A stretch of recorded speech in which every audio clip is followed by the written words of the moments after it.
Spain's Council of Ministers decided today that Lanzarote will be one of the first places to unlock, and people can travel there again. This is a crisis of confidence, and fear must be overcome by offering security. And Spain, with its new guidelines for hotels, restaurants, public spaces like beaches, natural spaces, etc., we are working continually, around the clock, on updating our partners here in Ireland and feeding back to our partners in Spain. And we hope actually to welcome Irish visitors back as soon as it is safe. The 7th of June is when the state of alarm will be most likely end in Spain. So, and with it the quarantine, because they are both intertwined or linked. So our feeling is that there are territories of the autonomous regions that they go fast in the de-escalation process, such as the Canary Islands and Lanzarote. And the Canary Islands, and in particular Lanzarote and Fuerteventura, of course, both regions are doing extremely well. This was predictable. Fuerteventura and Lanzarote have two of the lowest rates of infection. It means it's open, but it doesn't mean we can get there immediately. But it does give an incentive for those looking at the July flights. Ryanair is flying from the end of June, depending the end of June, first week of July. So our feeling is that, many destinations could be ready by then, always, having in mind that they fulfill all the healthy regulations and the safety protocols. No surprises there, as Lanzarote hasn't had a coronavirus case for some time. Fuerteventura is also very clear. Gran Canaria is also clear, not as good, but not far behind. And Tenerife a little bit further behind again. There are 13 airports still open in Spain, no direct flights from Ireland, but these are the airports with the highest level of medical preparedness. It also means they will be the first into the mix when Spain reopens to tourists. The 13 include key airports like all 4 of the Canary Islands. All the other regions of Spain are highlighting the fact that cases are lower than in the cities and metropolitan areas. They say they can be back in the tourism business as soon as any indication from the health authorities comes. Spain's policy is clean origin to clean destination. That means the government are prepared to strip out individual regions, including the tourist regions of Spain, and matching them with clean origin destinations. Thinking now about these corridors or travel bubbles, they call it, between countries and regions with a similar level in the pandemic. And we think that's an interesting idea. All going well, Ireland could fit in as one of those origin destinations. And from the point of view of inbound tourism, that could create matches in the opposite direction with places like Scandinavia and Germany.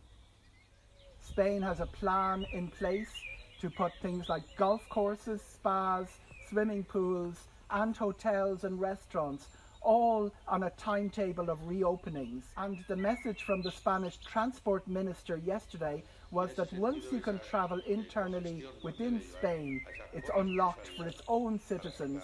It is free for tourists to arrive. Portugal is also unlocked since yesterday. The entire country is being treated as one region, and unlike Spain, we still have flights direct to Lisbon from Dublin. Word from Aer Lingus today is that masks will be compulsory. Air France, KLM, Lufthansa and Ryanair in their promotional video all said that masks will be compulsory for passengers. The view from the industry is that the debate about masks is by no means conclusive, but it certainly brings a greater degree of confidence among passengers, and we are not sure what the consumer thinks about airlines' efforts to get them back in the sky from July. Michael O'Leary of Ryanair reported a surge of bookings. We're not sure how many, but in a situation when just 530 passengers a day are using Dublin Airport, a surge mightn't take that much.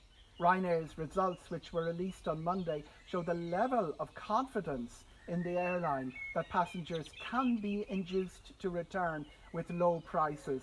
Widespread predictions of a price war.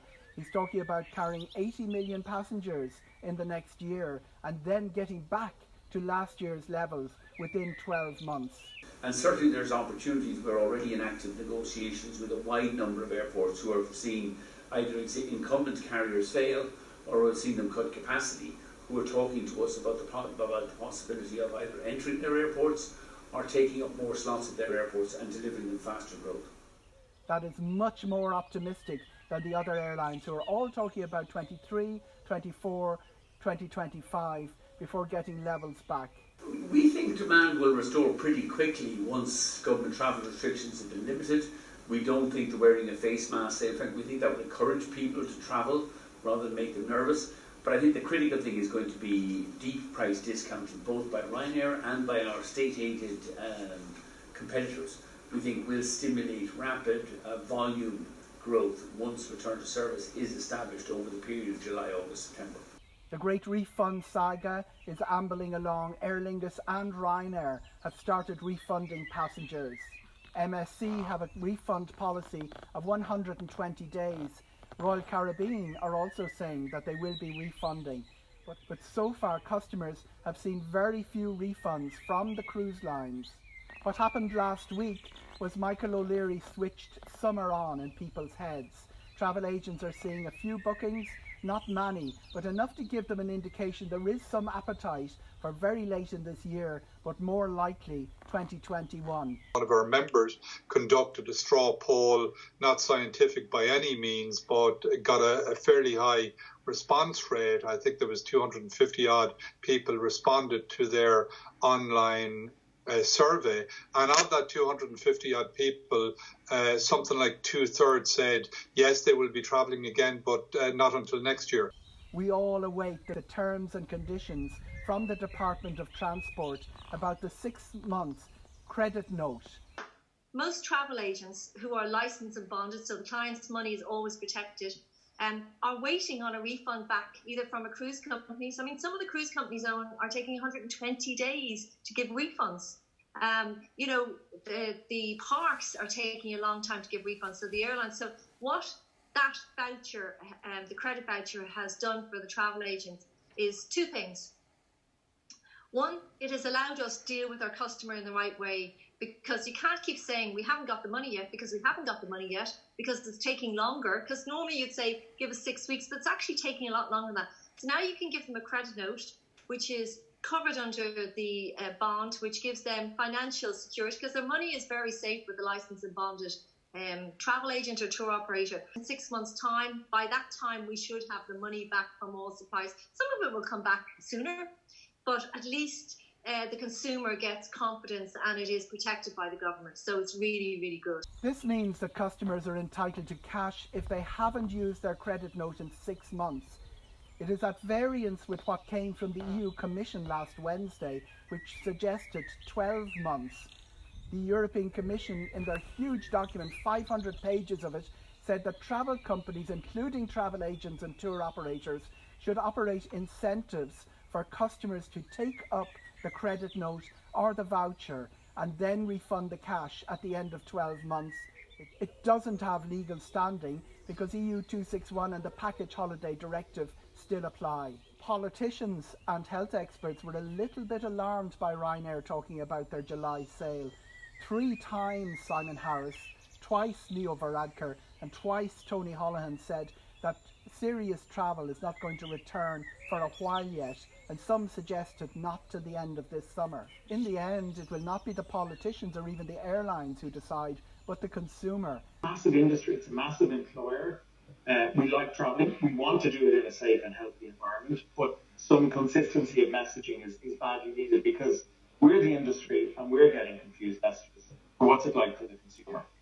They are the ones who are going to indicate their resistance or otherwise to travel by indicating what price they will start booking those tickets for.